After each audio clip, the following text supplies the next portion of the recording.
Hi friends, ఎలా ఉన్నారు? ఈరోజు మనం హైదరాబాద్ దమ్ బిర్యానీ ఎలా తయారు చేయాలో చూద్దాం. ముందుగా చికెన్ని ఒక బౌల్లోకి తీసుకొని దాన్ని శుభ్రంగా కడిగేయాలి. కడిగాక దాన్ని ఒక బొక్కల గిన్నెలో వేయాలి. అప్పుడు దానిలో ఉన్న వాటర్ అన్నీ కారిపోతాయి. ఇప్పుడు దీనికి కావాల్సిన మసాలాలు ఏంటో చూద్దాం. హైదరాబాద్ బిర్యానీ ఆకు, మిరియాలు, దాల్చిన చెక్క, షాజీరా, లవంగాలు, యాలుకలు, అల్లం వెల్లుల్లి పేస్ట్, ధనియా పొడి, పచ్చిమిరపకాయ, అల్లం వేసి నూరు పెట్టుకున్న పేస్టు. ఇప్పుడు చికెన్ని ఒక బౌల్లోకి తీసుకొని దీనిలో కొంచెం ఆయిల్ యాడ్ చేసుకోవాలి. ఆయిల్ వేసుకొని ఒక 2 స్పూన్స్ సరిపోతుందండి. ఆయిల్ వేసుకొని కలిపేయాలి. ఇప్పుడు దీనిలో పచ్చిమిరపకాయలు మధ్యలోకి చీల్చామండి. చీల్చిన పచ్చిమిర్చి డైరెక్ట్ వేసేస్తున్నాను నేను. వేసిన తర్వాత ఇప్పుడు పసుపు కూడా యాడ్ చేసుకోవాలి. ఇప్పుడు పచ్చిమిర్చి పేస్ట్ అండి, తర్వాత అల్లం వెల్లుల్లి పేస్ట్,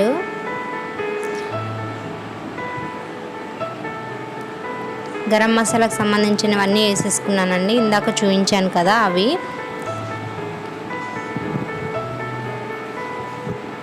ఇప్పుడు కొద్దిగా కొబ్బరి పొడి యాడ్ చేస్తున్నానండి, ఒక 2 స్పూన్స్. ఎండు కొబ్బరి తురిమిన పొడి అండి. ఇప్పుడు ధనియాల పొడి, అంటే ఇందాక కొంచెం వేసానండి, ఇంకొంచెం ఒక 2 స్పూన్స్ ఎక్స్ట్రా వేస్తున్నాను. సరిపడినంత ఉప్పు వేసుకోవాలండి. ఇప్పుడు కారం అండి, కారం ఒక 3 టేబుల్ స్పూన్ వేసుకోవాలి.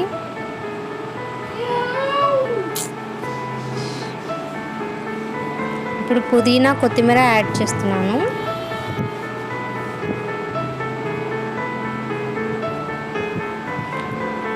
కొద్దిగా పెరుగండి, ఒక 2 స్పూన్స్ సరిపోతుంది. పెరుగు తీసుకున్నాను.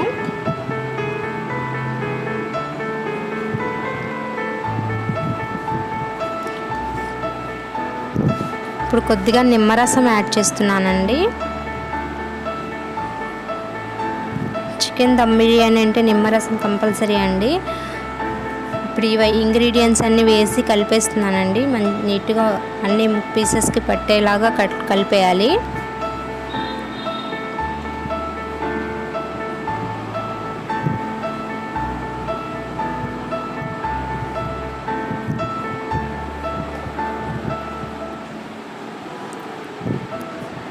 హైదరాబాద్ దమ్ బిర్యానీ అంటే చాలా ఫేమస్ అండి. ఇది చేయడం చాలా టైం పడుతుంది కూడా.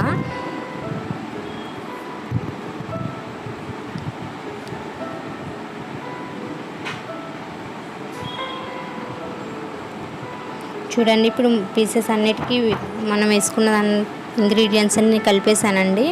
ఇప్పుడు దీన్ని ఫ్రిడ్జ్లో పెట్టేసుకోవాలి. మూత పెట్టేసి ఫ్రిడ్జ్లో పెట్టుకోవాలండి ఒక 1 అవర్ ఆర్ 2 అవర్స్. ఇప్పుడు బాండీ పెట్టి నేను అందులో ఆయిల్ వేసానండి. ఇప్పుడు దీనిలో కావాల్సిన ఆనియన్స్ డీప్ ఫ్రై చేస్తున్నానండి. బిర్యానీలోకి ఆనియన్స్ కావాలి కదా, సో అవి నేను వేస్తున్నాను ఆయిల్లో.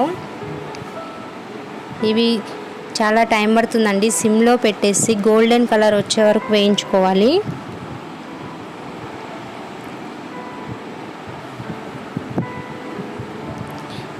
ఇవి బిర్యానీలోకి చాలా టేస్ట్ ఉంటాయండి ఈ ఆనియన్స్.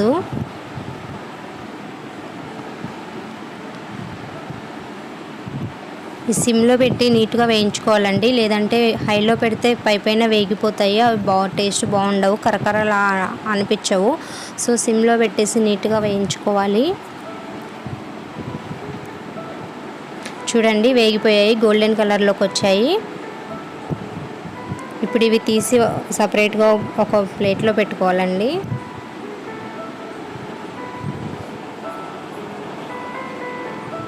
ఇలా గోల్డెన్ కలర్లోకి వస్తేనే ఆనియన్ బాగుంటుందండి. బిర్యానీలో కూడా టేస్ట్ బాగుంటుంది. ఇవి క్రిస్పీగా ఉంటాయి.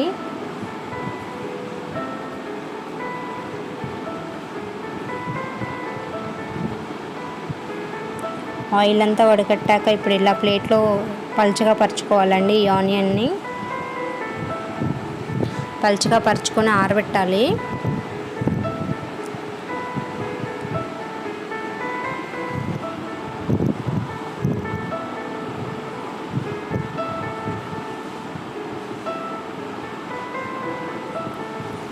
ఇందాక కలిపెట్టుకున్న చికెన్లో నేను ఈ ఆనియన్ కొంచెం నలిపి వేస్తున్నానండి. ఇలా వేస్తే టేస్ట్ చాలా బాగుంటుంది. ఇప్పుడు నేను బిర్యానీకి కావాల్సిన బియ్యం కడిగి పెట్టుకుంటున్నానండి. అంటే బాస్మతి రైస్తో చేస్తారు, కానీ నేను నార్మల్ రైస్తోనే చేస్తున్నానండి. బియ్యాన్ని ఒక 2-3 టైమ్స్ కడిగి పక్కన పెట్టేసుకోవాలండి. ఇప్పుడు ఇందులో బిర్యానీలో కావాల్సినవి ఏంటంటే ధనియా పొడి, పుదీనా, కొత్తిమీర, షాజీరా, లవంగాలు, యాలకులు, మిరియాలు, చెక్క, బిర్యానీ ఆకు, పచ్చిమిర్చి, కరివేపాకు ఇవన్నీ అండి. ఇప్పుడు దీన్ని స్టవ్ వెలిగించేసి ఎసరు పెట్టేశానండి. ఈ ఎసరు కరెక్ట్గా పెట్టాలని ఏం లేదండి, ఇంచుమించుగా పెట్టుకోవచ్చు. ఈ మధ్యలో ఎసర్లు మరిగేటప్పుడు కొంచెం ఆయిల్ వేసుకోవాలండి. ఆయిల్ వేసాక ఇప్పుడు చూయించిన మసాలాలు అన్నీ వేసుకోవాలండి. పచ్చిమిర్చి మధ్యలోకి చీల్చి వేయాలండి, అప్పుడే దానిలో ఉన్న కారం వాటర్లోకి వస్తుంది. ఇవన్నీ వేసామండి. ఇప్పుడు అల్లం వెల్లుల్లి పేస్ట్ వేస్తున్నాను.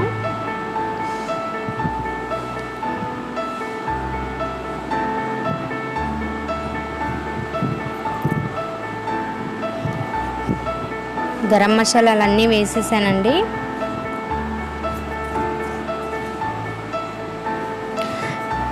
కొంతమంది వీటిని ఇట్లా క్లాత్లో కట్టి మూట కట్టి వేస్తారండి. అలా వేస్తే ఏంటంటే వాటర్లోకి రసం దిగుతుంది, ఇలా అన్నీ కనిపించకుండా.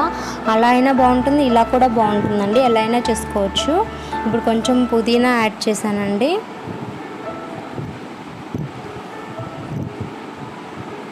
ఇప్పుడు కొత్తిమీర కూడా యాడ్ చేస్తున్నానండి.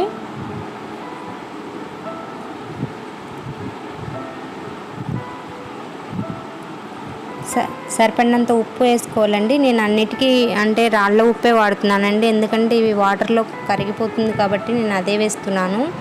అది వేయడం వల్ల కూడా టేస్ట్ బాగుంటుంది. ఇప్పుడు ఇవి మరిగిందండి,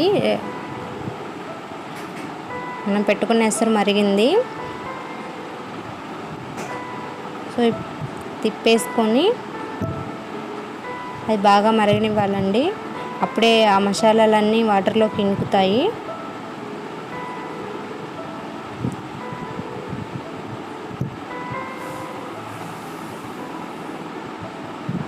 ఇప్పుడు రైస్ బియ్యం మొత్తం మరిగిపోయాయి కాబట్టి రైస్ వేసిస్తున్నానండి నేను. అంటే బాస్మతి రైస్ అయితే అప్పటికప్పుడే కడగాలండి, మామూలు రైస్ కాబట్టి కొంచెం ముందు కడుక్కున్నా ఏం కాదు. బాస్మతి రైస్ నానితే బాగోదండి. సో మీరు ఇవి ఎసరు పెట్టినప్పుడే కడిగేసుకోవాలండి. నేను ఈ మామూలు బియ్యం కాబట్టి ముందు కడిగేసాను.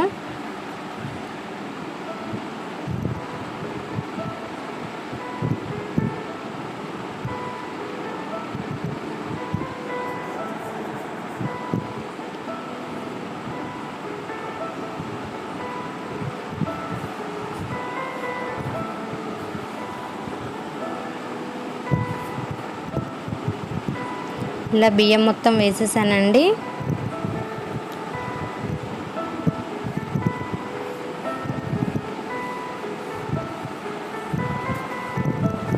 బియ్యం మొత్తం వేసేసాక కలయబెట్టాలండి. అన్నీ చుట్టూ కరెక్ట్గా ఉడుకుతుంది అలా కలయబెట్టడం వల్ల.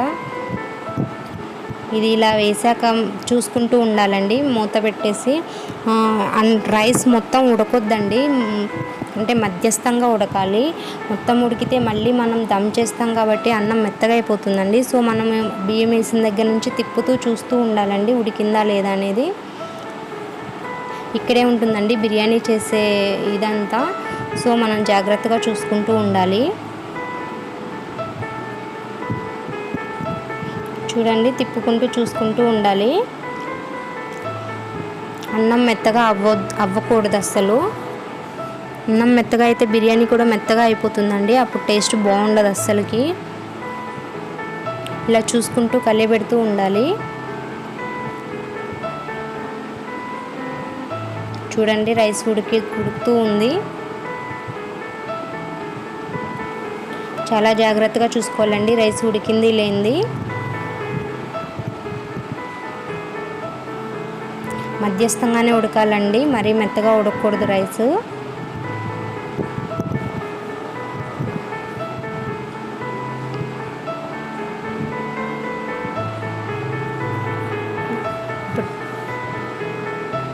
మధ్యస్థంగా ఉడికిందండి రైస్. ఇప్పుడు ఈ రైస్ తీసేసి వడకట్టాలండి మనం. ఉడికింది రైస్ మధ్యస్థంగా. ఇప్పుడు ఈ రైస్ తీసి పక్కన ఒక పెద్ద బొక్కల గిన్నె కానీ క్లాత్లో కానీ పోసుకోవచ్చండి, ఎలా వీలుంటే అలాగా.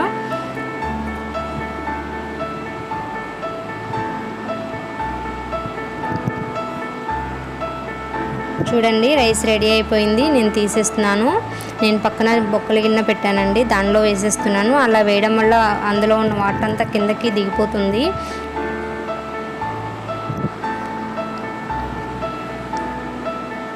అలా వాటర్గా ఉంటే రైస్ బాగోదండి.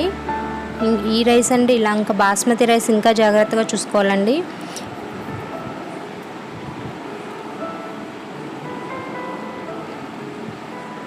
తీసేసానండి పక్కకి అన్నం. ఇప్పుడు మళ్ళీ పెద్ద బాండీ పెట్టేసి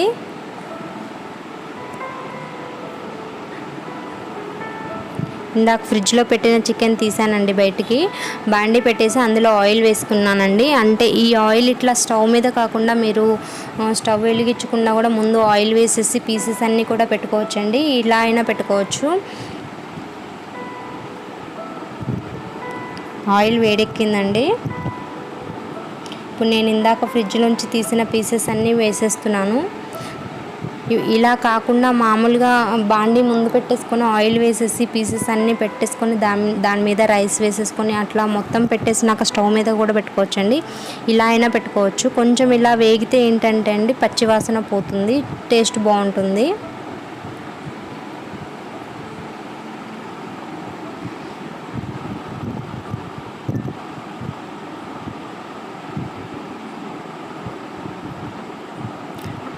పెద్ద పీసెస్ అన్నీ మిడిల్లో చేర్చుకుంటే బాగుంటుందండి. ఎందుకంటే మంట మిడిల్లో తగులుతుంది కాబట్టి ఆ పెద్ద పీసెస్ అన్నీ మిడిల్లో వేగిపోతాయి, ఉడికిపోతాయి.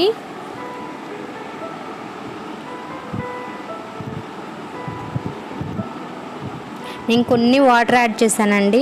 వాటర్ యాడ్ చేయకపోయినా పర్వాలేదు, ఏం కాదు. కానీ నేను కొన్ని వాటర్ యాడ్ చేసుకున్నాను. ఈ పీసెస్ కొంచెం ఉడుకుతాయని. ఇప్పుడు ఇంకా అయిపోయిందండి. నేను రైస్ యాడ్ చేసుకున్నాను. ఈ రైస్ లేయర్స్ వేసుకోవాలండి, మొత్తం ఒకటేసారి వేసేసుకోకూడదు. ఇట్లా కొంచెం వేసుకుంటూ మిడిల్లో ఇంగ్రీడియంట్స్ కొన్ని కలుపుకుంటూ ఉండాలండి. నేను హాఫ్ రైస్ వేసేసానండి, దాన్ని అడ్జస్ట్ చేస్తున్నాను. ఇప్పుడు దీనిపైన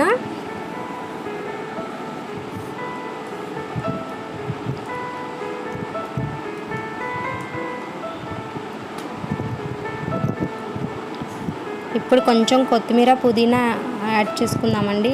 రైస్ లేయర్స్ వేసేసుకుంటున్నాను.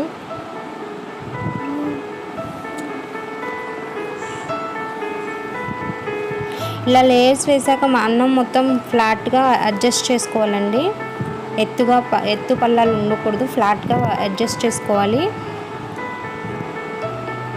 ఇప్పుడు కొత్తిమీర పుదీనా యాడ్ చేస్తున్నానండి.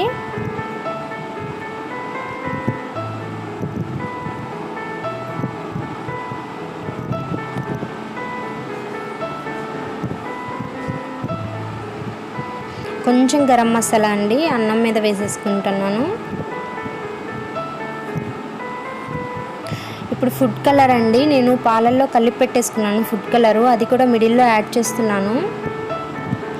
ఇది వేయడం వల్ల రైస్ బాగుంటుందండి, కలర్స్గా కలర్ఫుల్గా ఉంటుంది. ఇది మిడిల్ లేయర్లో వేస్తున్నానండి. నిమ్మరసం అండి, ఈ బిర్యానీకి నిమ్మరసం చాలా పడుతుందండి. మధ్యలో కనీసం ఒక 4-5 లెమన్స్ పిండుకోవాలండి. కొంచెం నెయ్యి యాడ్ చేస్తున్నానండి టేస్ట్ కోసం మిడిల్లో.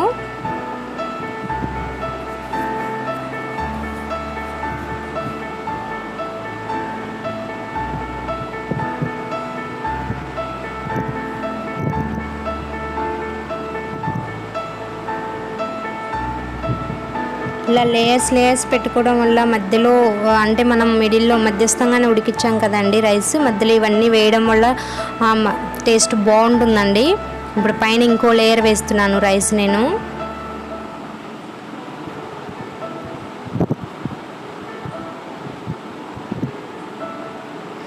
ఆ మిడిల్లో మీరు ఇందాక ఫ్రై చేసుకున్న ఆనియన్స్ కూడా వేసుకోవచ్చండి. నేను మా ఇంట్లో తినరు కాబట్టి నేను మిడిల్లో వేయట్లేదండి. అవి ఫ్రై చేసుకుంది బిర్యానీలో వేయడానికి నేను పైన వేస్తున్నానండి. మీరు మధ్యలో వేయట్లేదు. మీరు మధ్యలో కూడా వేసుకోండి, చాలా టేస్ట్ ఉంటుంది.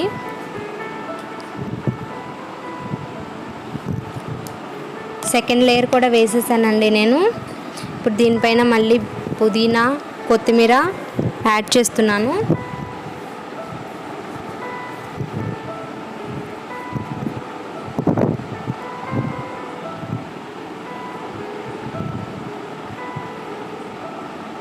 ఫుడ్ కలర్ అండి, ఇందాక ఒక లేయర్లో వేసాం కదా, ఇప్పుడు పైన కూడా వేస్తున్నాను.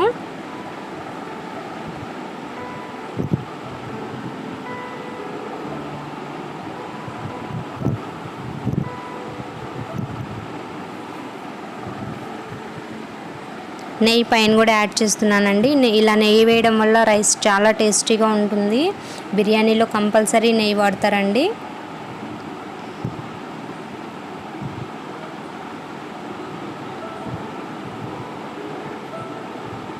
నిమ్మరసం అండి, ఇందాక ఫోర్ చెప్పాను కదా, ఇంకొక 4 పిండేసుకోవాలి పైన. ఈ బిర్యానీలో నిమ్మరసం చాలా ఎక్కువ పడుతుందండి, అదే టేస్టీగా ఉంటుంది, పుల్ల పుల్లగా. ఇప్పుడు చూడండి నేను పైన వేస్తున్నాను ఆనియన్స్. మీరు మిడిల్లో కూడా వేసుకోవచ్చండి. మా ఇంట్లో తినారని నేను మిడిల్లో యాడ్ చేయలేదండి. ఇప్పుడు కొంచెం ఆయిల్ వేసుకోవాలండి, ఒక 2 టేబుల్ స్పూన్.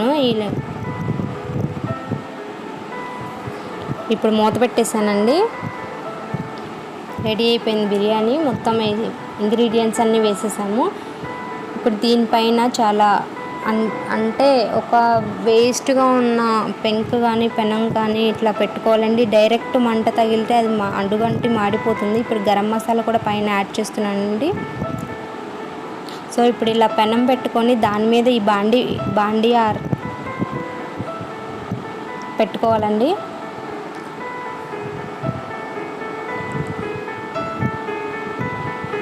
పెట్టేసి దీనిపైన చాలా పెద్ద వెయిట్ పెట్టాలండి. అలా అయితేనే దాని మధ్యలోంచి గాలిపోకుండా బాగా దమ్ అవుతుందండి. నేనైతే పెద్ద రోల్ పెట్టేశాను.